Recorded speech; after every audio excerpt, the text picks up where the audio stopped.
Olá, muito boa tarde. Em cada semana recordamos neste programa da Igreja Católica a realização do Concílio Vaticano II e as propostas que deixou. É o que vos propomos daqui a pouco, depois de mostrar notícias que marcam a atualidade religiosa. O Papa Francisco confirmou que estará com os jovens de todo o mundo no Brasil no próximo mês de julho. Foi na Missa de Ramos, no início da sua primeira Semana Santa como Papa.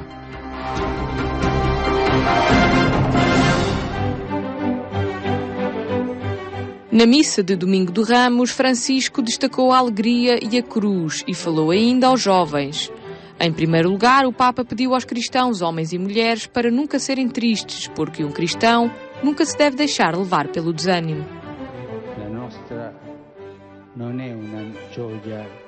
A nossa alegria não nasce do facto de possuirmos muitas coisas, mas de termos encontrado uma pessoa, Jesus, que está no meio de nós.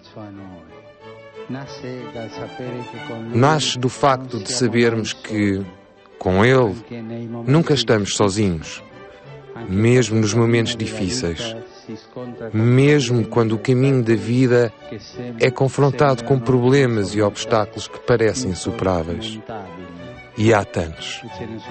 E nestes momentos vem o inimigo, vem o diabo, muitas vezes disfarçado de anjo, e insidiosamente nos diz a sua palavra. Não o escuteis. Sigamos Jesus.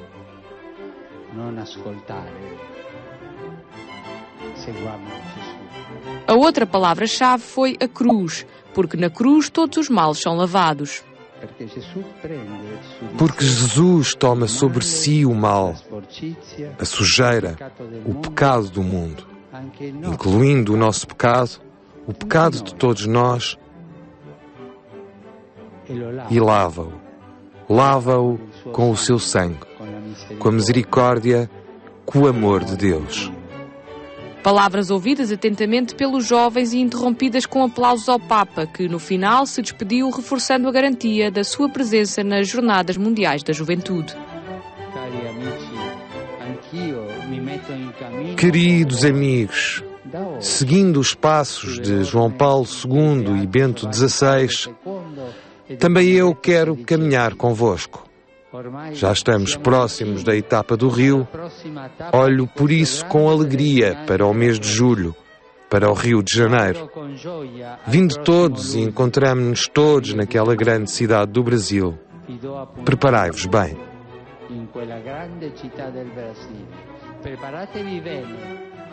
Depois da Missa de Ramos, o Papa Francisco celebrou a oração do Ângelus, a primeira após o início solene do pontificado na Praça de São Pedro, onde falou na preparação para a Semana Santa.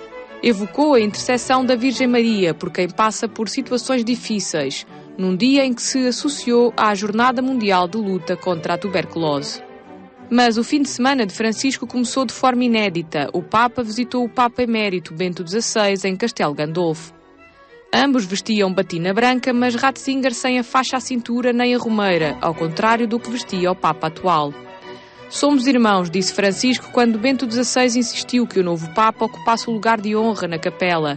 Francisco recusou e ficaram lado a lado no mesmo banco a rezar. O encontro começou depois na biblioteca privada, onde o Papa normalmente recebe os seus convidados mais importantes, em Castelo Gandolfo. Francisco ofereceu a Bento XVI um ícone dedicado a Nossa Senhora da Humildade, um presente que pretendeu invocar a grande humildade do Papa Emérito. Já no dia antes deste encontro, o Papa lembrou palavras de Bento XVI ao reunir com o corpo diplomático acreditado junto da Santa Sé. Aproveitou para recuperar o tema da ditadura do relativismo e falou da pobreza material e espiritual. Não pode haver verdadeira paz se cada um é à medida de si mesmo, se cada um pode reivindicar sempre e só os direitos próprios, sem se importar ao mesmo tempo do bem dos outros, do bem de todos, a começar da natureza comum a todos os seres humanos nesta terra. O Papa voltou também a falar das razões por detrás da escolha do seu nome e sublinhou a importância do diálogo interreligioso, sobretudo com o Islão e com os não crentes. Não se podem construir pontes entre os homens esquecendo de Deus e vice-versa. Não se podem viver verdadeiras ligações com Deus ignorando os outros. Por isso, é importante intensificar o diálogo entre as diversas religiões. Penso, antes de tudo, no diálogo com o Islão. Depois do discurso, seguiu-se uma sessão de cumprimentos com todos os embaixadores acreditados à Santa Sé. Entre nós, Dom Manuel Pelino celebrou 25 anos de ordenação episcopal. Em Santarém, uma celebração diocesana assinalou a data.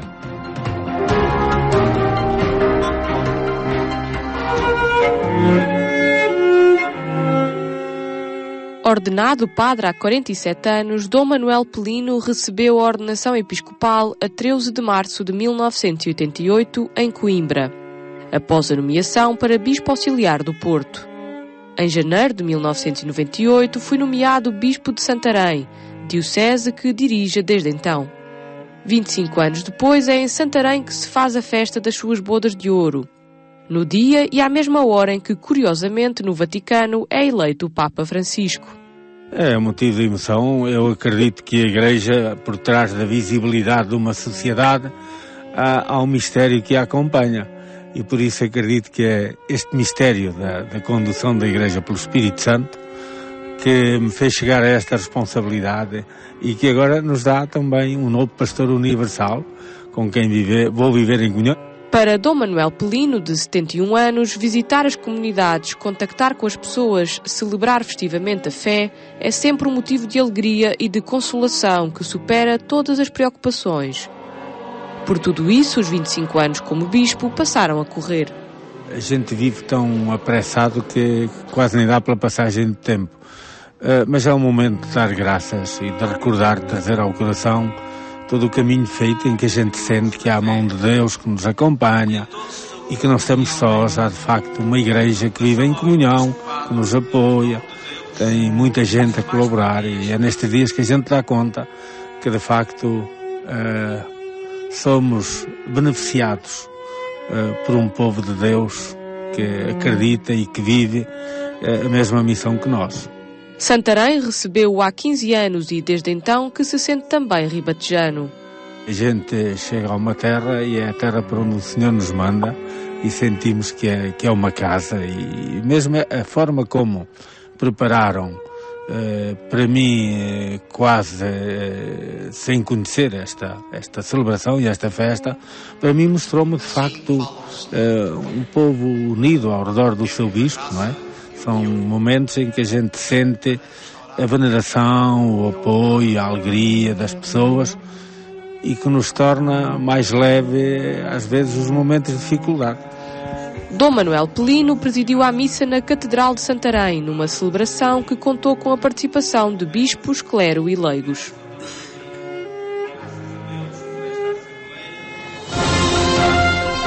Maria Teresa Maia Gonzalez escreveu um texto para a Via Sacra inspirado no fundador da Ajuda à Igreja que Sofre. Foi por Amor, Via Sacra dos Jovens com o padre Vera Nefrid, é o nome do livro que vai permitir apoiar refugiados da Síria.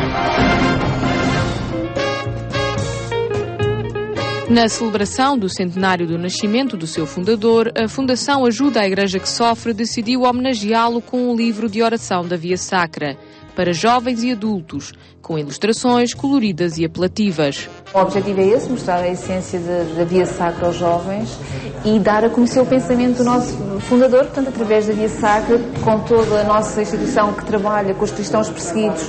No fundo, este calvário, esta Via Sacra que todos fazem, tantas partes do mundo, para dar a conhecer esta situação dos cristãos hoje em dia, de como é ser cristão em tantos países onde, de facto, a vida é diariamente uma Via Sacra. Portanto, é fazer esta ligação e dar a conhecer esta ligação da vida de Jesus, do Calvário da vida de Jesus, e com hoje em dia, com os cristãos que são perseguidos hoje em dia. A publicação, intitulada Foi por Amor, fala sobre o trabalho do sacerdote junto dos mais desfavorecidos, sobretudo aqueles que tenham perdido tudo por causa da Segunda Guerra Mundial. O Padre Werenfried foi o grande inspirador deste livro. Eu conheci-o através da Fundação AIS, Ajuda à Igreja que Sofre, e de facto o livro tem esse carisma do Padre Werenfried, que era um homem muito preocupado com os cristãos perseguidos no mundo inteiro, que é, aliás, ainda hoje a preocupação da Fundação AIS, socorrer, ajudar de todas as formas possíveis os perseguidos. A escritora Maria Teresa Maia Gonzalez, autora de livros como A Lua de Joana, parte assim do percurso do fundador da Ajuda à Igreja que Sofre, desafiando o leitor para a vivência da Quaresma. É uma via sacra para os jovens fazerem. Aliás, já tivemos essa experiência porque já houve um grupo de jovens da Paróquia de Arroios que usou este livro para fazer uma via sacra agora nesta Quaresma e resultou muitíssimo bem, fiquei muito feliz. É um livro para orar, também para meditar.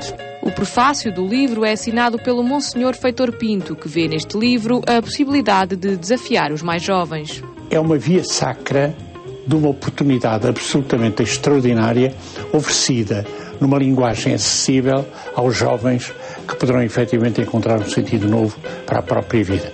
Os proveitos resultantes da venda da publicação vão ser utilizados para apoiar as comunidades afetadas pela guerra civil na Síria. Notícias que pode rever em agência.eclesia.pt. Agora as propostas saídas do Concílio Ecuménico Vaticano II.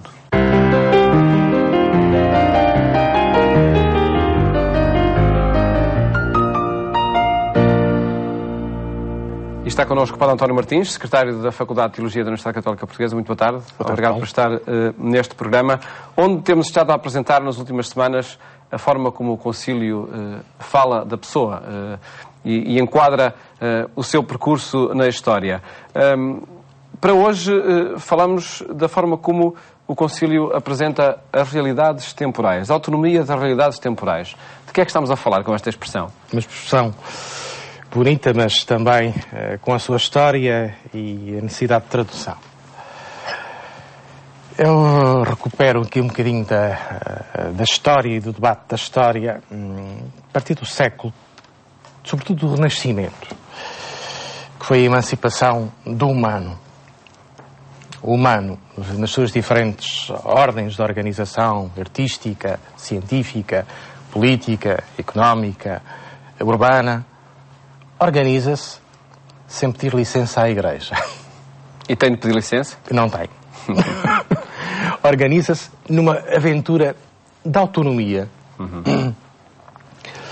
Pronto. E depois, que é precisamente a centralidade do homem. Digamos, o homem afirma a sua capacidade, o seu crescimento, se assim se pode dizer, fora de todas as tutelas do Estado ou da religião ou das igrejas, e avança por si mesmo. O avançar do humano por si mesmo, na autonomia das diferentes realidades, criou também alguma problemática dentro da Igreja. Porque, de momento, a Igreja vê que tutelava toda a organização política e económica e cultural na Idade Média, vê um mundo a expandir-se e a organizar-se sem pedir licença. A Idade Moderna marca essa mudança. Pronto. Na Idade Moderna, depois, se começam a criar também muitas tensões, umas, digamos, legítimas, porque resultou de um diálogo, por vezes não conseguido, e de muitas incompreensões mútuas e até de receios e de temores da Igreja com o mundo contemporâneo, com as sociedades contemporâneas. Pronto. E depois, a partir da Guerra dos 30 anos, em que o mundo católico e protestante se degladiou em nome de Jesus Cristo, digamos, o fator religioso quase que na organização europeia fica reduzido ao privado das consciências. Portanto, e então avançamos aí, vemos a Europa avançar na literatura, na filosofia, na ciência, na organização política. Depois temos o Iluminismo e a Revolução Francesa, temos depois no século XIX todas as sucessivas revoluções liberais, temos a afirmação da liberdade de consciência no século XIX, e a liberdade de consciência traduz o perigo do subjetivismo e então qual é a importância que fica por uma verdade objetiva, se cada pessoa pode fazer a sua aventura pessoal. Temos no século XX os problemas com a aplicação dos géneros literários à escritura, as revoluções republicanas. Tudo isto é uma história quase dramática de confronto, às vezes até de sangue da Igreja, de incompreensão da Igreja com o mundo. Uhum. A Igreja aparece como obstáculo a essa autonomia, ou foi aparecendo como obstáculo?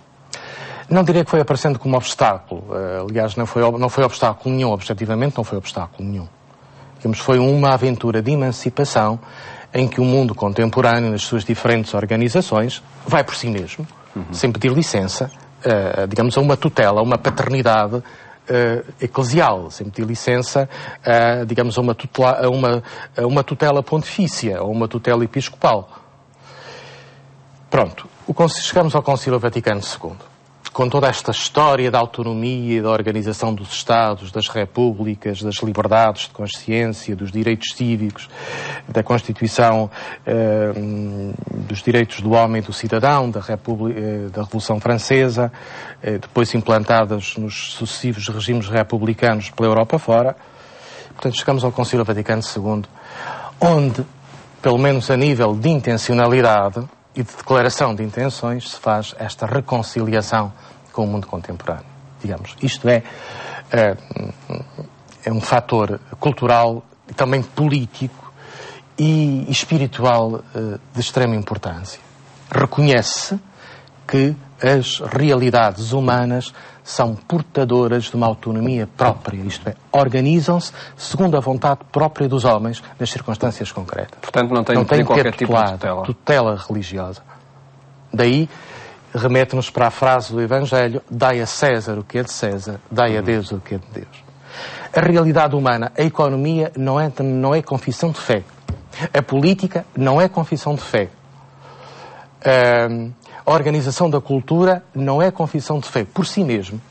Não significa que os crentes e os cristãos não estejam mergulhados na política, juntamente com todos os homens, procurando uma cidade mais humana e mais pacífica. E essa é a legitimidade que existe para qualquer crente estar nessas realidades? Mesmo realidade, por autónomas que sejam.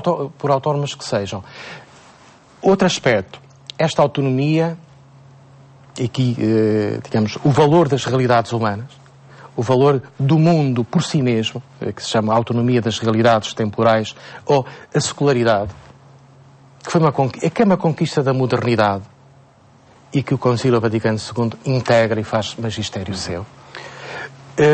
O que não significa que não haja um substrato, e aí declara-o a fé, não haja um substrato de presença de Deus em todas as realidades humanas. Esse reconhecimento que acabou por acontecer com o Concílio, aconteceu tarde demais, na sua opinião?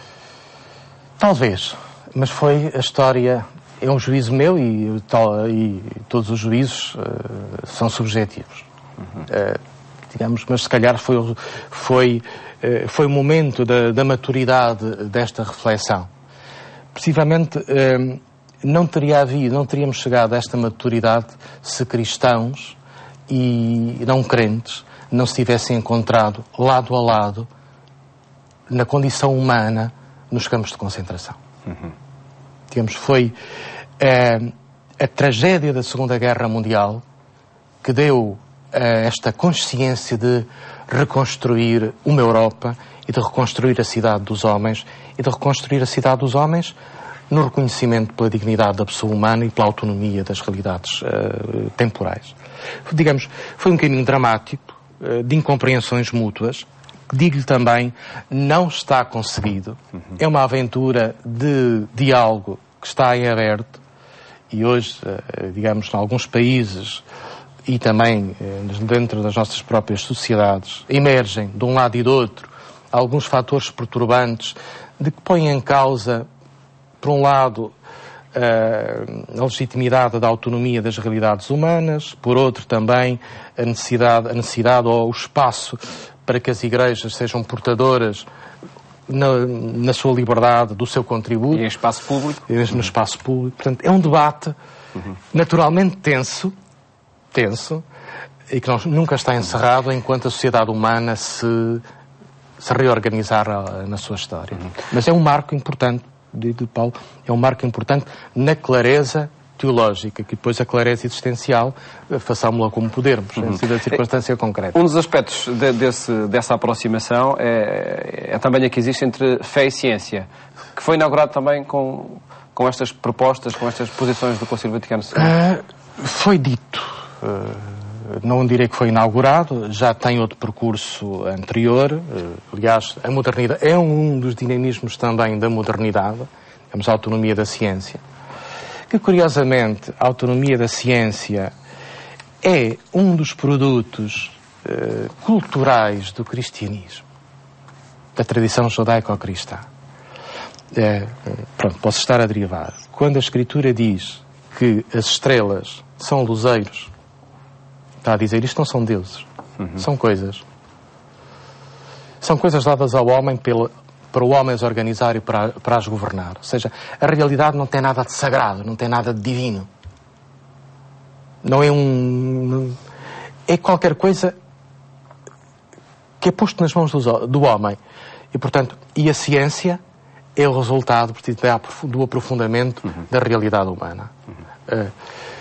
Começou, digamos, com Galileu, com Copérnico, e sabemos, e depois se intensificou com esta perspectiva evolutiva, dinâmica do mundo no século XIX, com Darwin, portanto, em que a Igreja, ou a teologia, ainda ligada a uma filosofia demasiado fixista, teve que fazer também uma reconversão interna das suas categorias. E ela, felizmente, foi acontecendo, e o Concílio foi um marco importante para isso. Padre António Martins, muito obrigado por ter estado neste programa. O programa Eclésia volta amanhã, quando lhe apresentamos outros temas da atualidade religiosa em Portugal e no mundo. Votos de um bom fim de tarde. Até amanhã, se Deus quiser.